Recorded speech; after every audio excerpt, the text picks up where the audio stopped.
In this section, the most important thing we want to be able to do on the calculator is to calculate a p-value and a test statistic from a hypothesis test for the mean. Now, in this particular course, we're only going to be focusing on hypothesis tests for the mean using t-distributions rather than normal distributions. If your instructor uses normal distributions, you might want to talk to them about when to decide between the use of those two functions. But ultimately their operation is the same, so I'm only going to include the t-test here.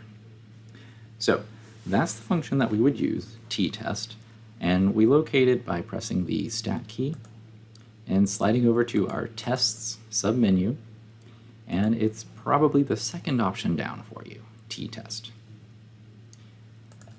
This function has two different ways of operating.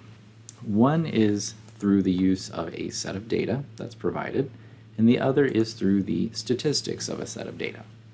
Most problems will work through the statistics. They'll just give you the mean and the standard deviation and the number of data items that are used in a sample directly, but sometimes you might be actually just given the data set itself, and I'll show you in a moment how you can do that as well. But since most problems are from stats, let's start there. Now, I don't have an example problem to work with or anything, so I'm just going to make up some numbers to input here to show you how this function works. So this first item that we input, it looks like mu0. It's supposed to be the value of the population parameter mean from the null hypothesis. So that value that you put in your null hypothesis, that's what you're going to enter here. So suppose I have a claim about a mean being less than 25.4. Okay, so let's put a mean of 25.4 in. All right, and then from the problem you would parse out information about your sample. So from the sample data, let's just suppose that the sample data has a mean of 28.7, standard deviation of 9.6, and a sample size of perhaps 45. Then you have to decide what type of test you're using. That also comes from the claim, but should be in your alternative hypothesis, whether or not you used a not equal to symbol in your alternative hypothesis, which would give a two-tailed test, or a less than symbol in your alternative hypothesis, which would give you a left-tailed test, or a greater than symbol would give you a right-tailed test. I'm going to use a two-tailed test for this example just to show you how the function works. But once you insert that, hit calculate, and it will come up with the test statistic, which is t, and that's presented as 2.3059, so round to however many decimals you need. The p-value, that's effectively the probability of the null hypothesis being true, so that's 0.02589 in this case.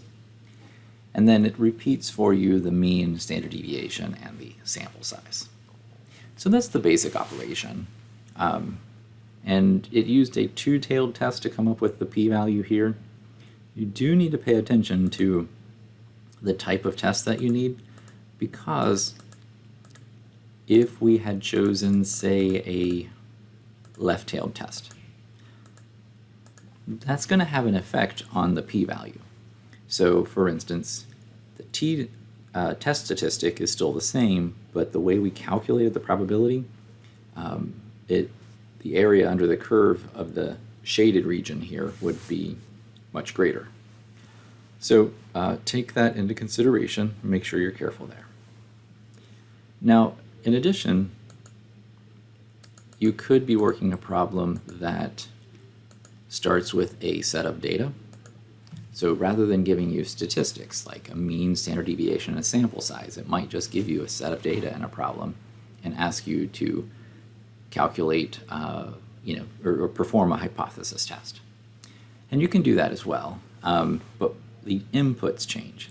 So the inputs change here we still have mu naught, so that's the mean from the hypothesis, and then list. This is the place where you're going to put the list of data in. So if you go into your list editor,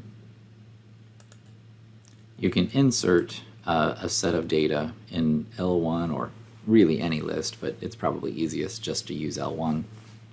And then from there, the calculator knows it's going to need a mean, standard deviation, and a sample size. And it can figure all that out from the data that you provide. So then it will go in and do the hypothesis test calculations based off of that mean, standard deviation, and sample size of the data you've provided. You would also still need what type of test you're using, either two-tailed, left-tailed, or right-tailed, and that comes in the same way. There's an additional feature of a frequency list that you can provide, but if your data doesn't have, if it's not grouped data, that is, if it's not a frequency distribution, just leave that as 1, and that tells the calculator that every single data item in this list appears one time. And that's all.